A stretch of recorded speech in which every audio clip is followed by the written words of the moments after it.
करते चलेंगे। चलिए, ये रहा आपके सामने प्रश्न। क्या बोल रहा है? Statement 1, life course persistent anti social behaviour occurs during adulthood. कब की बात कर रहा है? वो बात कर रहा है आपकी एडल्टहुड की। और यहाँ क्या बोल रहा है? आप कैसे हो जाएंगे? आप एंटी सोशल हो जाएंगे। सोशल होना क्या है? सोशल होना ये है कि आप सब जगह सोशल मीडिया पे उपलब्ध हैं, और एंटी सोशल क्या है? आप कहीं पे भी उपलब्ध नहीं है। Adolescence limited anti social behaviour occurs due to maturity gap. ठीक है, तो ये स्टेटमेंट 1 और स्टेटमेंट 2। अब यहाँ पे देखिए, हिंदी में एक बार पढ़ते हैं। कथन 1 में बोल रहे हैं जीवनावधि यानी पूरे आपके जीवन पर्यंत बने रहने वाले, मतलब कैसे बने हैं? आपके पूरे जीवन भर तक बने हैं। ठीक है, मतलब आपका पूरा जीवन तक भर ये बने रहेंगे। कौन से? असामाजिक व्यवहार प्रौढ़ अवस्था के दौरान होता है। ठीक है, फिर कथन 2 क्या बोलता है? किशोर अवस्था तक सीमित असामाजिक व्यवहार परिपक्वता अंतराल के कारण होता है।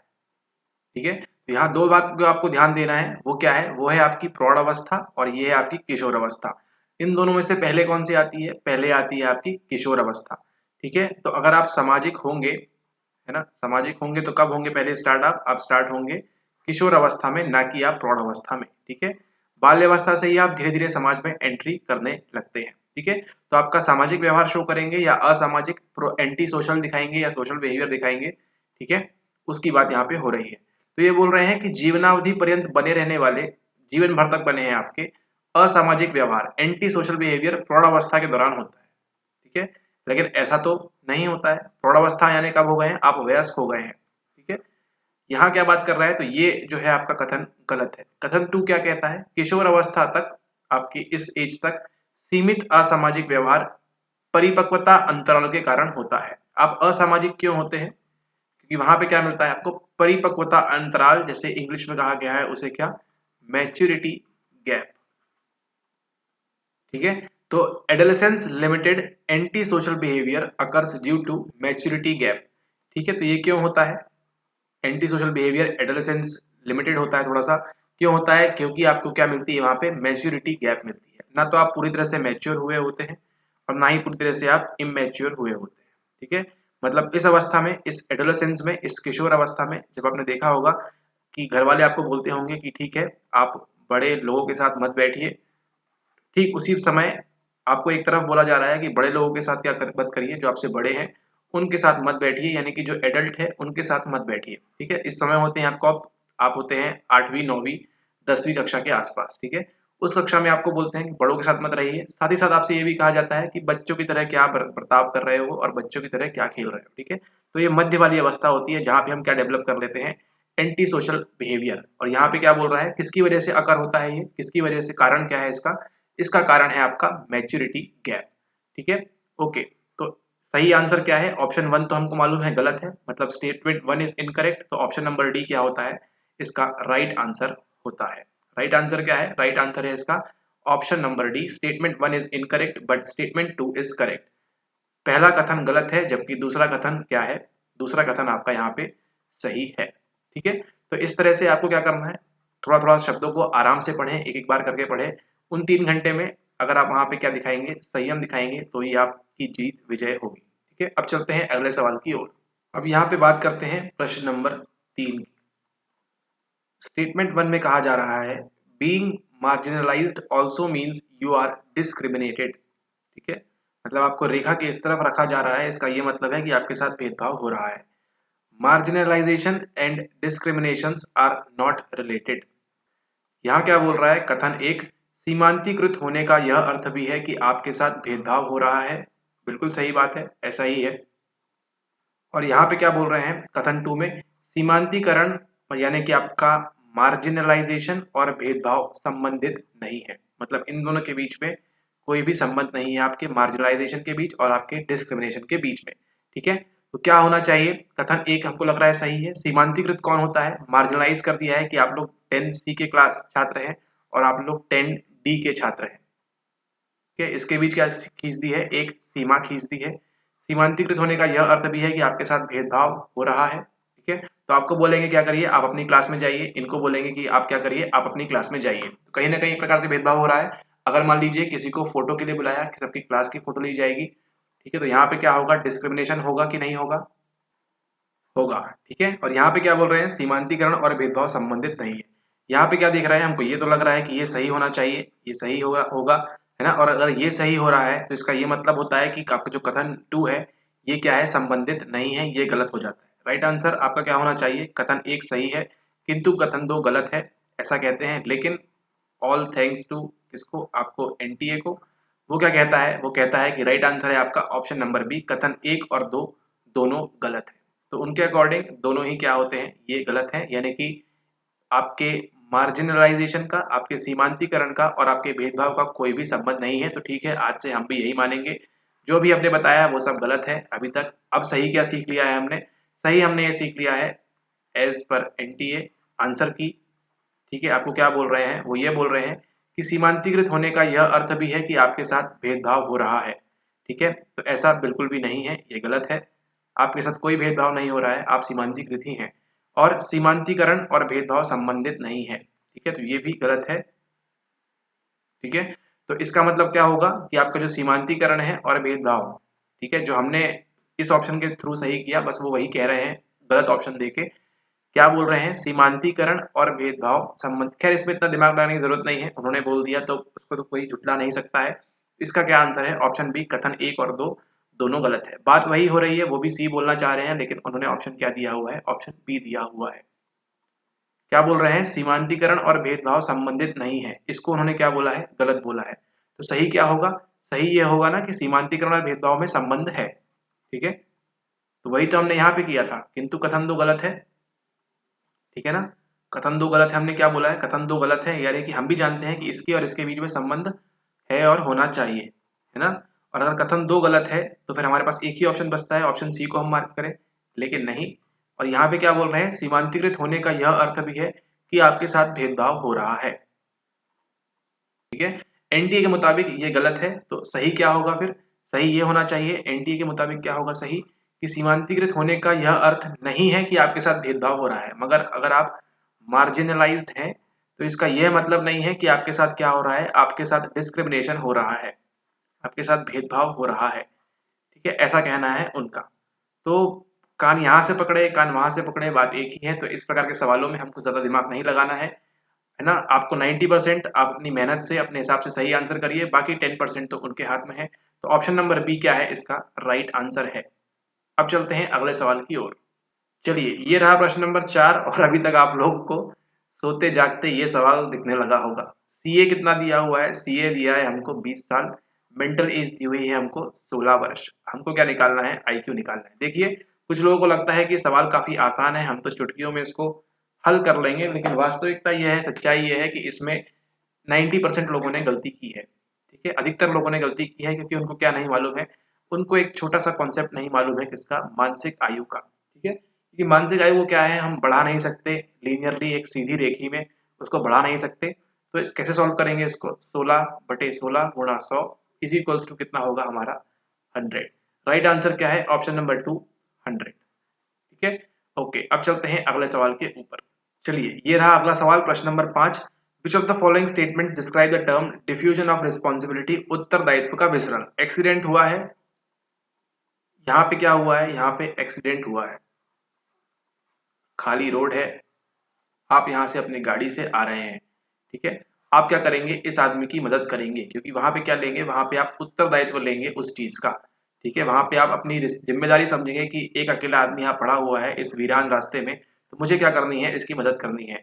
लेकिन मान लीजिए किसी मेले में अगर कोई बिछड़ जाता है तो उसकी कितने लोग मदद करते हैं, कोई नहीं करता है ना। एक छोटा सा बालक यहाँ पे खड़े होकर रोता रहता है मेले में, कोई उसकी मदद नहीं करता, क्यों, क्योंकि वहां पे जो है गवाह जो है उस चीज को देख रहे हैं, वहां पे क्या है, बहुत सारे लोग हैं।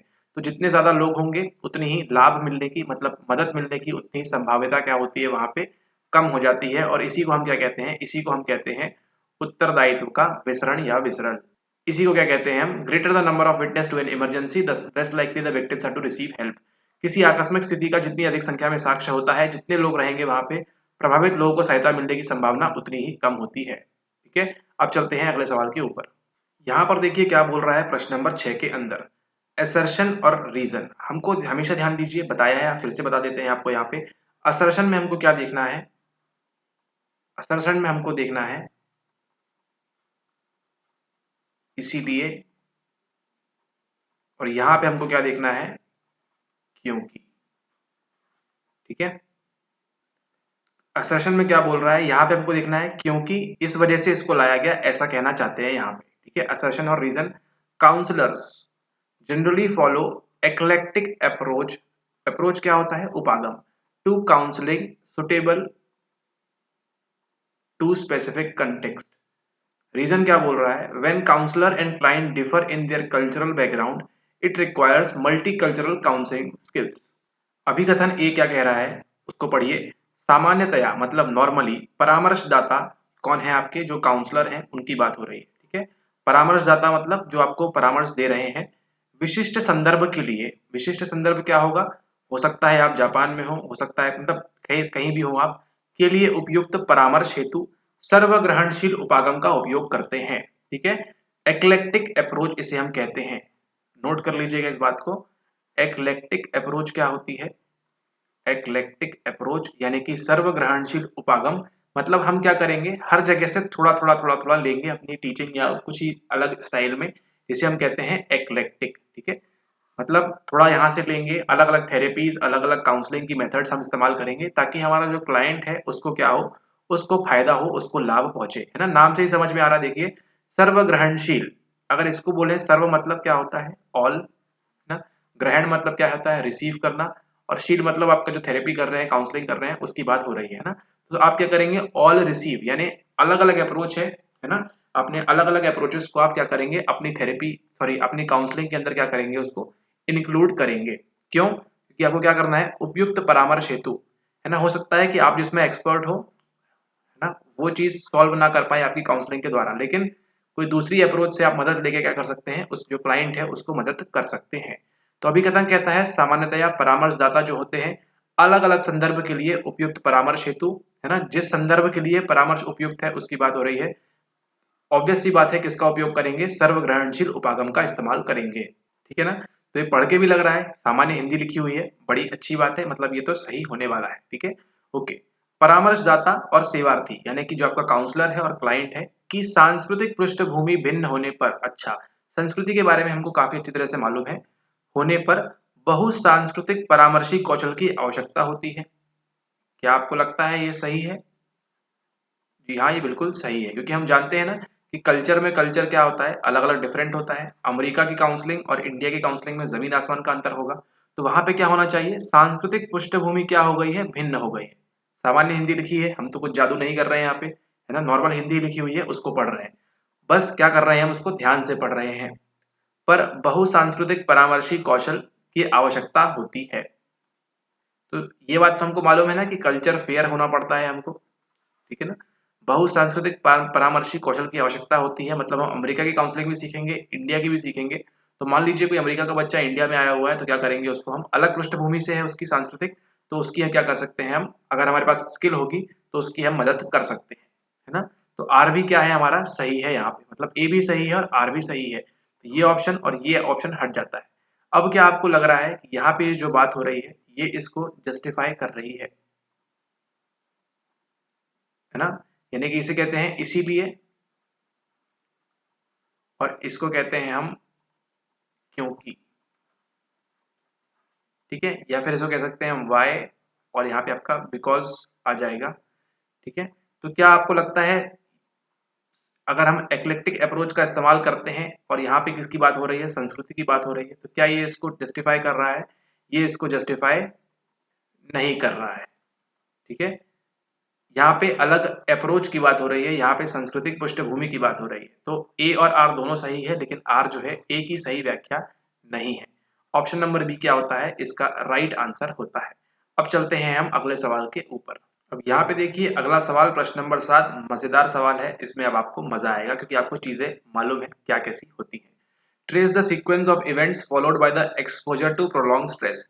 अगर आप ये कोर्स के पहले सवाल देखेंगे तो आप क्या करेंगे, इसको सिंपली स्किप कर देंगे और आप बैठ जाएंगे किसके भरोसे, आप बैठ जाएंगे पेपर 1 के भरोसे। लेकिन क्योंकि अब आप कोर्स में आ गए हैं तो इसी प्रकार के अलग अलग डिफिकल्ट सवाल भी आप क्या कर सकते हैं, सॉल्व कर सकते हैं। यहाँ बात किसकी कर रहा है, स्ट्रेस की कर रहा है, दबाव की कर रहा है। दबाव के अंतर्गत हमने काफी सारी चीजें पढ़ी हैं, इसको भी हमने कवर किया है, देखते हैं कैसे। बोल रहा है glucocorticoids are release by adrenal cortex. हमको मालूम है हमारी जो ये एड्रीनल ग्लैंड होता है, ठीक है, एड्रीनल ग्लैंड के दो भाग होते हैं, एक होता है हमारे पास मेडुला और एक होता है हमारे पास क्या, कॉर्टेक्स। तो glucocorticoids are release by adrenal cortex, ठीक है। ओके, फिर बोल रहा है लिम्फोसाइट्स आर एक्टिवेटेड। लिम्फोसाइट्स क्या होते हैं? जो लिम्फोसाइट्स होते हैं आपके कौन से, ये होते हैं WBC यानी कि श्वेत रक्त कोशिकाएं। इसके अंदर आपको क्या मालूम है, आपको NK मालूम है, T मालूम है और B मालूम है। अब क्या बोल रहे हैं यहाँ पे C में, hippocampal cells get degenerated. D में बोल रहे हैं एंटीरियर पिट्यूटरी रिलीजेस ACTH और यहाँ पे बोल रहे हैं E में T cells and B cells get activated. दीर्घकालिक दबाव है ना, स्ट्रेस कैसा है, दीर्घकाल से बना हुआ है ना, यानी कि काफी समय से बना हुआ है दबाव के अनुभव के कारण होने वाली घटनाओं के अनुक्रम का पता लगाएं। मतलब पहले कौन सी घटना होगी, फिर कौन सी घटना होगी, फिर कौन सी घटना होगी, फिर कौन सी घटना होगी और फिर कौन सी घटना होगी, ये बताना है। सबसे पहले बोल रहे हैं एड्रिनल कॉर्टेक्स द्वारा ग्लूकोकॉर्टिकॉइड्स छोड़े जाते हैं। देखिए क्या लिखा है यहाँ पे, ग्लूकोकॉर्टिसाइड्स। अब जो बच्चा है बेचारा हिंदी माध्यम का नन्ना मुन्ना, वो तो परेशान हो जाएगा ना, साइड्स क्या होता है। अगर वो थोड़ा सा भी ग्लूकोकॉर्टिकॉइड्स नहीं समझ पाया या उसको नहीं मालूम है तो, है ना, ऐसी गलती होती है, लेकिन उससे हमको क्या करना है, बचाव करना है। लसिका कोशिकाएं ये क्या है, लिम्फोसाइट्स हैं आपके, ठीक है। लिम्फोसाइट्स जहां आपने लिखा है उसको नोट कर लें, लसिका कोशिकाएं, ठीक है, सक्रिय हो जाती हैं। हिपोकैम्पस की कोशिकाएं विकृत हो जाती हैं। अब यहाँ पे देखिए क्या लिखा है, हिपोकैम्पस की कोशिकाएं विकृत हो जाती हैं। किसकी बात हो रही है, यहाँ पे आपके हिपोकैम्पल न्यूरॉन्स की बात हो रही है, ठीक है। तो सिंपल सी बात है, हिपोकैम्पल न्यूरॉन्स देख के कुछ लोग घबरा जाएंगे, लेकिन क्या देखना है आपको, यहाँ पे आराम से आपको लिखा हुआ है हिपोकैम्पस की कोशिकाएं, यानी कि सेल्स की बात हो रही है वहां पे, है ना। कौन से सेल होंगे दिमाग में, न्यूरॉन्स ही होंगे ना, कोई और दूसरा सेल तो होगा नहीं, WBC तो मिलेगा नहीं आपको हिपोकैम्पस में। वो क्या हो जाएंगी, विकृत हो जाएंगी। फिर वो बोल रहे हैं पूर्ववर्ती पिट्यूटरी ACTH छोड़ती है, यानी कि एंटीरियर पिट्यूटरी क्या छोड़ती है आपकी, ACTH छोड़ती है। और फिर टी सेल और बी सेल क्या होते हैं, सक्रिय हो जाते हैं, यानी कि टी सेल और बी सेल एक्टिवेट हो जाते हैं। बी सेल का काम क्या है, एंटीबॉडी बनाना। टी सेल का काम क्या है, ये आपको मालूम है ऑलरेडी। तो पूछ रहे हैं सबसे पहले क्या होता है। चलिए स्टार्ट करते हैं कहानी को। सबसे पहले देखिए क्या होता है, सबसे पहले नंबर 1 में क्या होगा, आपका जो पूर्ववर्ती पिट्यूटरी है ये क्या छोड़ेगी, ये ACTH छोड़ेगी, ठीक है। सबसे पहले क्या होगा, आपकी जो एंटीरियर पिट्यूटरी है ये ACTH छोड़ेगी। ACTH का फुल फॉर्म क्या होता है, ACTH का फुल फॉर्म क्या होता है, इसका फुल फॉर्म होता है आपका एड्रीनो कॉर्टिट्रोपिक हार्मोन। एक प्रकार का क्या है, ये हार्मोन है ना। एड्रीनोकॉर्टिकोट्रोपिक हार्मोन कहाँ से रिलीज होता है, ये होता है आपकी पूर्ववर्ती पिट्यूटरी से, यानी कि जो आपकी पीयूष ग्रंथि होती है, दो भाग होते हैं, अग्र वाला और पश्च वाला। यहाँ पूर्ववर्ती दिया हुआ है, अग्र मतलब पहले की बात हो रही है, तो एंटीरियर पिट्यूटरी से क्या छूटता है आपका, यही वाला हार्मोन छूटता है, यानी कि डी आएगा सबसे पहले। तो जैसे ही आपको डी मिलता है, आप आंसर तक तो पहुंच चुके हैं ऑलरेडी, ठीक है। तो डी के बाद नेक्स्ट स्टेप कौन सा आता है, आपको मिलता है ए, यानी कि एड्रिनल कॉर्टेक्स द्वारा ग्लूकोकॉर्टिकॉइड्स छोड़े जाते हैं। मतलब आपकी पीयूष ग्रंथि कहाँ होती है, आपका मस्तिष्क है, हाइपोथैलेमस के ठीक नीचे आपकी ये पीयूष ग्रंथि होती है, जिसे हम कहते हैं क्या, जिसे हम कहते हैं मास्टर ग्लैंड, ठीक है। ये पीयूष ग्रंथि से क्या छूटता है, आपका ये ACTH एडिनोकॉर्टिट्रोपिक हार्मोन छूटता है, जो क्या करता है बाद में आगे आपका कॉर्टिसोल रिलीज करवाता है, ठीक है। कॉर्टिसोल रिलीज करवाता है, अभी से नोट कर लीजिए, बाकी इसको बाद में देखेंगे, ठीक है। ACTH छूटता है, उसके बाद क्या होता है, एड्रिनल कॉर्टेक्स द्वारा ग्लूकोकॉर्टिकॉइड्स। एड्रिनल कॉर्टेक्स कहाँ है, आपके पेट के पास, यहाँ पे क्या होते हैं, एड्रिनल ग्लैंड्स होते हैं, है ना, अधिवृक्क ग्रंथि जिसे हम कहते हैं। वो क्या छोड़ती है, वो छोड़ती है आपके ग्लूकोकॉर्टिकॉइड्स, ठीक है। ये सब जो करा रहे हैं आप नोट करते जाइए, ये सब प्रीमियम के सारी चीजें आपको क्या करनी है, आपको नोट करनी है, एक एक चीज कुछ भी मिस मत करिएगा। ग्लूकोकॉर्टिकॉइड्स क्या करते हैं, छोड़े जाते हैं। ये देखिए जो आपको समझा रहे हैं स्क्रीन में, ज्यादा दिमाग मत लगाइए, यहाँ वहां कुछ मत देखिएगा, जो बता रहे हैं केवल उस पर ध्यान दीजिए, ठीक है। ये क्या है आपकी, ये है आपकी एंटीरियर पिट्यूटरी, यहाँ पे देखिए ये वाली जो है एंटीरियर पिट्यूटरी है, यहाँ से छूटती है क्या आपकी ACTH छूटता है आपका, ठीक है। और उसके बाद ये क्या बोलता है आपका एड्रिनल कॉर्टेक्स में, ये क्या है आपका, ये आपका एड्रिनल कॉर्टेक्स है, ये क्या छोड़ेगा आपका, ये छोड़ता है आपका ग्लूकोकॉर्टिकॉइड्स, ठीक है। तो जैसे ही ग्लूकोकॉर्टिकॉइड छूटेगा, फिर क्या बोल रहा है प्रश्न में हमको, लसिका कोशिकाएं सक्रिय हो जाती हैं, DAB, ये सक्रिय हो जाती हैं। लसिका कोशिकाएं क्या होती हैं? लिम्फोसाइट्स हैं। लिम्फोसाइट्स में हमको मालूम है एनके होता है, natural killer cell, T cell, B cell. तो लसिका कोशिकाएं सक्रिय होती है, इसका मतलब क्या होंगे? आपके टी सेल और बी सेल सक्रिय हो जाएंगे, ठीक है। और फिर क्या होता है सबसे अंत में? आपका सी ऑप्शन यानी कि हिप्पोकैम्पस की कोशिकाएं विकृत हो जाती है, ठीक है। तो ध्यान से देखिएगा इसको, प्रश्न रिपीट हो सकता है, इंपॉर्टेंट है और स्ट्रेस से इस प्रकार के सवाल आपको पूछे ही जाते हैं, ठीक है। और आगे के कुछ सवाल आएंगे तो उसको भी आप इसी बेस पे, इसी आधार पे आप उसको आसानी से सॉल्व कर सकते हैं। सबसे पहले क्या होगा आपका? सबसे पहले ध्यान रखिएगा, हमेशा एंटीरियर पिट्यूटरी क्या रिलीज करती है? आपकी एसीटीएच, एडिनोकॉर्टियोट्रोपिक हार्मोन रिलीज करती है। और यही एसीटीएच आगे जाके क्या रिलीज करवाता है? आपका कॉर्टिसोल। जो इंग्लिश मीडियम वाले बच्चे हैं ध्यान देंगे, आगे जाके क्या रिलीज करवाता है? आपका कॉर्टिसोल रिलीज करवाता है। फिर डी के बाद क्या आता है? आपका ए आता है ग्लूकोकॉर्टिकॉइड्स। अलग अलग प्रकार देखे हैं हमने, मिनरल कॉर्टिकॉइड्स, ये corticoids are release by adrenal cortex. ध्यान दीजिएगा, मेडुलर लिखा होगा कहीं, पूछेगा ट्रू है फॉल्स है, गलत कर दीजिएगा। आपके कॉर्टेक्स से रिलीज होते हैं, ठीक है। Lymphocytes are activated, then D A B, फिर टी सेल और बी सेल एक्टिवेट होते हैं, और फिर सी आपकी हिप्पोकैम्पल सेल जो है ये डीजनरेट हो जाते हैं। कब? आपके स्ट्रेस के दौरान। इसका आप ध्यान रखेंगे, ठीक है। तो ये चरण होता है, इसको आप ध्यान रखेंगे, नोट करेंगे। चलिए अब आइए यहाँ पे प्रश्न नंबर 8 के ऊपर। आंसर क्या है? आंसर है आपकी ज्ञापनीय स्मृति यानी कि डिक्लेरेटिव मेमोरी। चलते हैं अगले सवाल के ऊपर, रिपीटेड सवाल है। अब चलते हैं अगले सवाल के ऊपर। यहाँ देखिए किसकी बात हो रही है? प्रकृति पुरुष। क्या मार्क करेंगे आप? सांख्य फिलॉसफी मार्क करेंगे। धीरे धीरे अब आपको प्रश्न जो है खुद उत्तर बताना स्टार्ट कर देंगे, ठीक है। आपको ध्यान देना है वेदांत, सहजयोग, समग्र योग दर्शन क्या क्या होता है ना, उन पे थोड़ा सा आपको ध्यान देना है। यूनिट 1 है, ज्यादा दिमाग मत लगाइए इसमें, ठीक है। ध्यान देना है आपको किस पे? सांख्य पे। प्रकृति पुरुष की बात होगी, क्या आएगा? सबसे पहले आपका सांख्य आ जाएगा, सांख्य दर्शन आ जाएगा, ठीक है। ओके, चलिए ये देखिए प्रश्न नंबर 10। डर लग रहा है ना देख के? चलिए दूर करेंगे अब इसी डर को। Match list 1 with list 2, Z score, stanine, T score, sten score. यहाँ आपको दिया है x 50, ये दिया है 10, ये 5.5, ये दिया है 2, ये दिया है 5, ये दिया है 2 अप्रोक्स, ये दिया है 0 और ये दिया है आपको 1। आपको क्या करना है? आपको यहाँ पे मैच करना है। तो सबसे पहली बात तो आपको ये देख के ही समझ में नहीं आ रहा है कि यहाँ पे पूछा क्या जा रहा है, ठीक है। ओके, देखते हैं इसको एक बार हिंदी में क्या बोल रहे हैं यहाँ पे। क्वेश्चन नंबर 10 में सूची 1 को सूची 2 में सुमिलित कीजिए। जेड प्राप्तांक यानी कि जेड स्कोर, स्टेनाइन स्कोर, टी प्राप्तांक और स्टेन।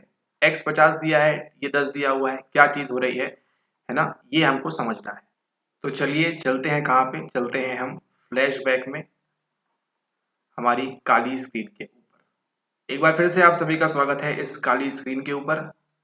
आपको ये चीज तो याद होगी ना, ये वाली, ये थोड़ा सा डायग्राम टेढ़ा मेढ़ा बना है थोड़ा सा, बस, है ना।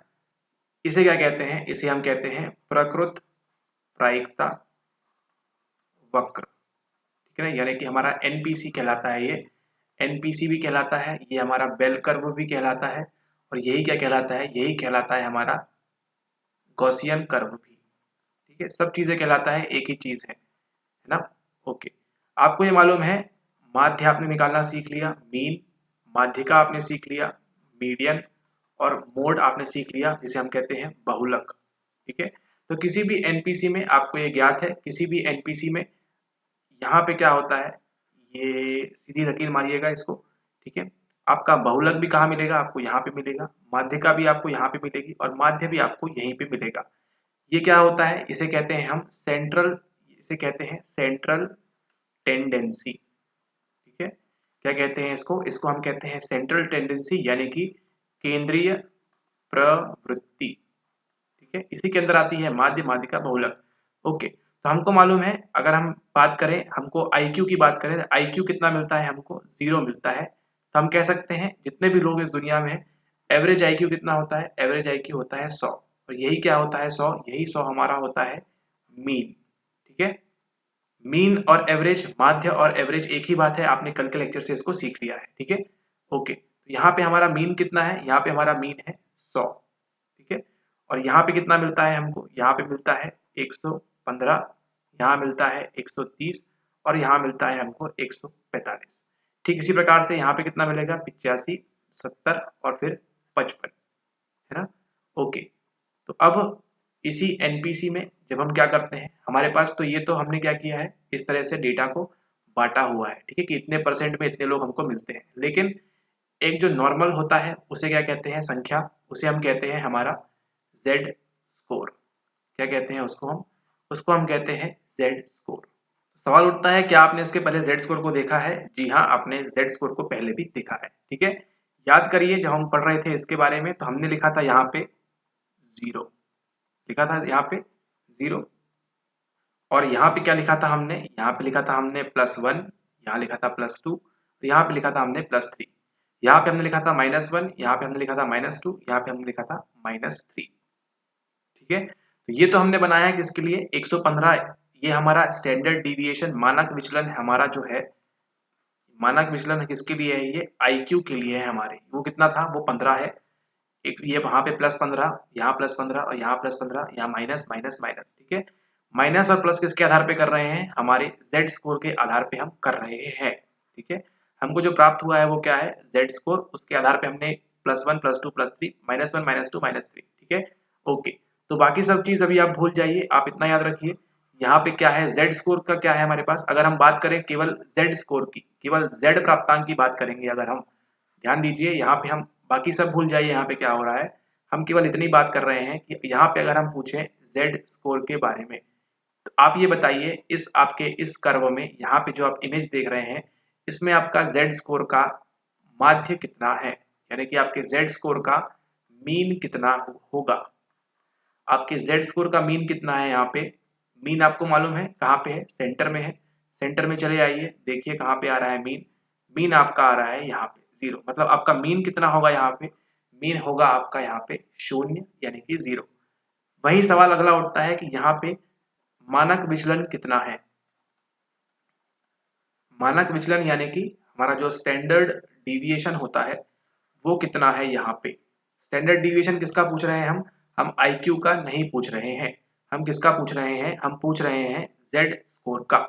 जेड स्कोर का यहाँ पे मानक विचलन डिविएशन कितना है? यहाँ पे कितने का डिफरेंस है? 1 का। यहाँ पे कितने का डिफरेंस है? 1 का। यहाँ पे कितने का डिफरेंस है? 1 का। यहाँ पे 1, यहाँ पे भी 1, यहाँ पे भी 1, मतलब डिविएट कितने पे हो रहा है? हर एक पे आंकड़ा जो है वो बदल रहा है, चेंज हो रहा है ना। तो यहाँ पे कितना है हमारा स्टैंडर्ड डिविएशन? 0 1 यानी कि 1। ठीक है, तो स्टैंडर्ड डिविएशन कितना मिला हमको? SD कितना मिला हमको? SD मिला हमको 1। ठीक है, ओके। बस इसी के साथ आपका ये सवाल समाप्त होता है। ठीक है, ध्यान रखेंगे आज के बाद आप मीन जो है इसको हम कैसे डिनोट करते हैं? ऐसे डिनोट करते हैं 0, और ये क्या है हमारा? ये है हमारा स्टैंडर्ड डिविएशन जो कितना है? 1। ठीक है, तो आपके जेड स्कोर के लिए ये रहेगा मीन। ये क्या है? ये आपका मीन है, ये आपका माध्य है, और ये क्या है? ये है आपकी स्टैंडर्ड डिविएशन यानी कि मानक विचलन। यानी कि हर एक डिविएशन के बाद क्या होगा? आपका जो मीन है वो चेंज हो रहा है। ठीक है, 0 से कहाँ जा रहा है? वो आगे जा रहा है। ठीक है, तो ये तो बात हुई किसकी? ये हुई आपके जेड स्कोर की। तो आज के बाद जीवन में ध्यान रखिए, 100% ध्यान रखिए इस बात को कि आपका जो जेड स्कोर होता है ना, जो आपने स्कोर प्राप्त किया है जेड स्कोर, उसका मीन कितना होता है? ध्यान रखिए इस चीज को, जेड स्कोर का मीन कितना होगा, माध्य कितना होगा? वो होगा 0 हमेशा। ठीक है, और उसका स्टैंडर्ड डिविएशन कितना होगा? स्टैंडर्ड डिविएशन होगा उसका 1। चलिए अब चलते हैं प्रश्न के ऊपर। फ्लैशबैक खत्म, अब आते हैं असली कहानी के ऊपर। चलिए, ये रहा आपका प्रश्न। क्या पूछ रहा है? आपसे पूछ रहा है जेड प्राप्तांक के बारे में, यानी कि जेड स्कोर के बारे में पूछ रहा है। ये क्या है? ये हमको मालूम है क्या होता है। थोड़ा रंग बदलते हैं। ये होता है हमारा मीन, हमको मालूम है ना, x बार मीन होता है। और ये जो दिख रहे हैं आप इस तरह की आकृति, ये क्या कहलाती है? ये कहलाती है आपकी स्टैंडर्ड डिविएशन यानी कि आपका मानक विचलन। तो अभी हमने देखा कि z प्राप्तांक में, z स्कोर में क्या होता है? z प्राप्तांक में हमारा ये कितना होता है? 0 होता है, और ये कितना होता है? स्टैंडर्ड डिविएशन मानक विचलन 1 होता है, यानी कि a के साथ क्या जाएगा? 4 जाएगा। तो ऑलरेडी ये ऑप्शन हमने क्या कर दिए? एलिमिनेट कर दिए हैं। ठीक है, तो या तो a सही है या फिर b सही है।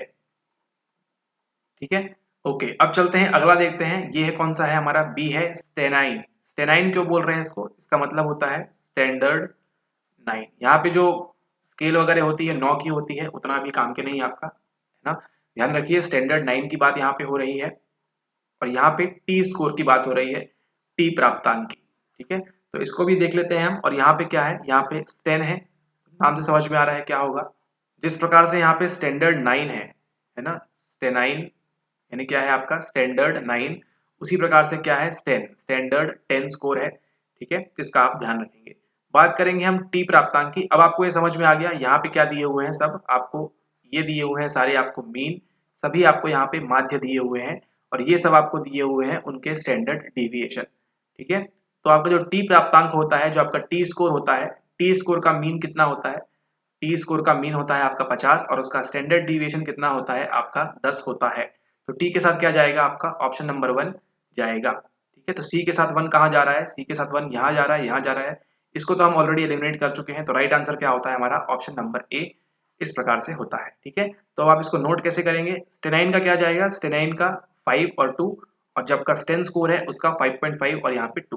ठीक है, तो यहाँ पे आइए इसको नोट करिए आप इस प्रकार से, जेड स्कोर का कितना होता है 0 और 1, ये है आपका स्टैंडर्ड डिविएशन। फिर आपके पास मिलता है टी स्कोर, टी स्कोर का माध्य कितना होता है 50 होता है, स्टैंडर्ड डिविएशन कितना होता है उसका 10 होता है। फिर आपके पास आता है स्टेनाइन स्कोर, स्टेनाइन का कितना होता है आपका 5 और यहाँ पे आपका लगभग 2 अप्रॉक्स लिखा है, देखिए ध्यान रखिएगा। और आपका स्टेन स्कोर का कितना होता है यहाँ पे आपका, यहाँ पे 5.5 और यहाँ पे आपका स्टैंडर्ड डिविएशन कितना हो रहा है यहाँ पे 2 का हो रहा है। ठीक है, स्टेनाइन में ध्यान रखिएगा 5 होता है, स्टेन में ध्यान रखिएगा 5.5 होता है, ये आईएमपी है और ये दोनों भी आईएमपी है। जेड स्कोर तो देखिए अब समझ में आ गया आपको, जेड स्कोर किस प्रकार से होता है, ऑलरेडी देखा है आपने एनपीसी के अंदर निकालते समय। तो 0 और 1 का एसडी होता है। सेम उसी प्रकार से आपके टी स्कोर में भी 50 जो है मतलब मीन पे कितना गिरेगा 50 गिरेगा और जो डिविएशन होगा अगला वो कितना होगा 10 होगा। सेम उसी प्रकार से स्टेनाइन में आपका माध्य कहाँ पे होगा 5 पे गिरेगा और स्टेन में 5.5 पे गिरेगा, इसका आप ध्यान रखेंगे। ठीक है, एक को याद रख लीजिए, स्टेनाइन को याद रख लीजिए 5, तो स्टेन जो है वो उससे 0.5 ऊपर ही होगा। ठीक है, तो अगर आपका स्टेनाइन स्कोर कितना होता है माध्य में 5 होता है तो स्टेन स्कोर कितना होगा 5.5 होगा। इसको याद कर लीजिए अच्छे से, इसको मेमोराइज कर लीजिए, है ना। एक को याद रख लीजिए, अगला ऑटोमेटिकली याद आ जाएगा। इतना याद रख लीजिए आप कि जो आपका स्टेनाइन स्कोर होता है ये कितना होता है 5 होता है, स्टेन कितना होगा ये 9 है और ये 10 है, तो है ना, तो प्लस होगा इसमें 5.5 और इन दोनों में स्टैंडर्ड डिविएशन कितना है, इन दोनों में 2 ही 2 है। वहीं बात करें हम जेड स्कोर की, जेड स्कोर में कितना होता है 0 और 1 का मिलता है हमको। और ठीक उसी प्रकार से अगर हम बात करें हमारे किसकी टी स्कोर की, तो टी स्कोर का माध्य कितना होता है हमारा 50 होता है और डिविएशन कितना होता है हमारा वहां पे 10 होता है। चलिए उसी प्रकार से चलते हैं इस आखिरी प्रश्न के ऊपर। तो अब इजी हो गई, ऊपर वाली जो डिफिकल्ट चीज थी उसको भी। ओके, अब बात करते हैं ऐसे मानसिक शॉर्टकट। आप क्या कर रहे हैं, शॉर्टकट का इस्तेमाल कर रहे हैं जो समस्या के एक पहलू पर ध्यान केंद्रित करता है जबकि दूसरे पहलुओं को नजरअंदाज कर देता है, का प्रयोग करते हुए निर्णय करना निम्न में से किससे संबंधित है। Making decisions by the use of mental shortcuts that focus on one aspect of a problem while ignoring others refers to which of the following। ठीक है, यहाँ पे पूछ रहा है क्या हो रहा है, क्या यहाँ पे बंद प्रभाव देखने मिल रहा है, क्या विश्वास अध्यविश्वास दृढ़ता देखने मिल रही है, क्या यहाँ पे स्वानुभविक शोध प्रणाली या फिर मानसिक विन्यास। ठीक है, तो मानसिक विन्यास तो नहीं है, राइट आंसर क्या है, राइट आंसर है आपका ह्यूरिस्टिक्स, है ना। हम किसका इस्तेमाल करते हैं, ह्यूरिस्टिक्स का हम इस्तेमाल करते हैं, जिन्हें हम क्या कहते हैं स्वानुभविक शोध प्रणाली कहते हैं। ठीक है, इसमें हम क्या करते हैं, हम इस्तेमाल करेंगे मेंटल शॉर्टकट्स का, मेंटल शॉर्टकट्स का इस्तेमाल करेंगे और हम क्या चाहते हैं हमको लाभ हो। चलिए इसी के साथ फिर ये प्रश्न भी देख लीजिए, आपका लास्ट प्रश्न, इसको पढ़ बस लीजिए। फ्लरिशिंग सेवरिंग प्रोएक्टिव कोपिंग, इसकी बात हो रही है। अगर आपको बनता है तो इसका आंसर करिए आप, क्या होगा इसका राइट आंसर, और इसको हम देखेंगे अगले वीडियो के अंदर। ठीक है, ओके, तो इसी के साथ 09 वीडियो आपके प्रीमियम लेक्चर का समाप्त होता है। अगले लेक्चर में स्टार्ट करेंगे हम प्रीमियम 10 में कुछ और चीजें। 8, 9 और जितने भी आपके प्रीमियम के वीडियोस हैं सारे मोस्ट आईएमपी हैं आपके एग्जाम पॉइंट ऑफ व्यू से और बाकी आपके कोर्स के नॉलेज पॉइंट ऑफ व्यू से भी, है ना। कोर्स की कई सारी चीजें हम यहीं पे कवर कर देंगे ताकि आपको प्रश्न भी दिख जाएगा और आपको सारी चीजें कंप्लीट भी आपकी हो जाएंगी। ठीक है, ओके, मिलते हैं आपसे नेक्स्ट वीडियो में। Thank you and have a nice day.